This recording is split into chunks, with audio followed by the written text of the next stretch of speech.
Les résultats officiels et définitifs sont tombés ce matin, lundi 8 mai à 10h35, alors que le futur président était aux côtés du président sortant François Hollande sur les Champs-Élysées pour célébrer la fin de la Seconde Guerre mondiale.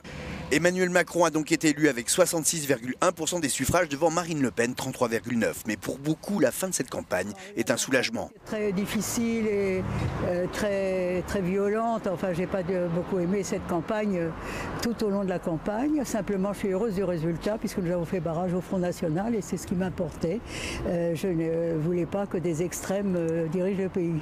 Bon, maintenant, quant au programme de M. Macron, je ne sais pas. Enfin, entre ce qu'il annonce et ce qu'il fera, je ne sais pas. L'extrême finance a gagné. Voilà, donc on se retrouve devant une situation claire où on va avoir quelqu'un qui va atomiser la société, où on risque quand même d'avoir demain un appauvrissement d'une partie des gens. Donc le vote utile, c'était une escroquerie, c'était nous mettre en otage. À noter la forte abstention à plus de 25% et aussi presque 12% de vote blanc ou nul. En juin, les Français vont retourner aux urnes pour élire cette fois-ci leurs députés.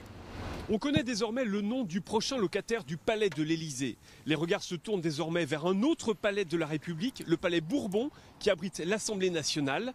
Qui sont celles et ceux qui en occuperont les sièges? Emmanuel Macron aura-t-il là une majorité pour gouverner? On le saura dans un mois, à l'issue des élections législatives. D'ici là, c'est une nouvelle campagne politique qui commence. Olivier Péguy à Paris pour Euronews.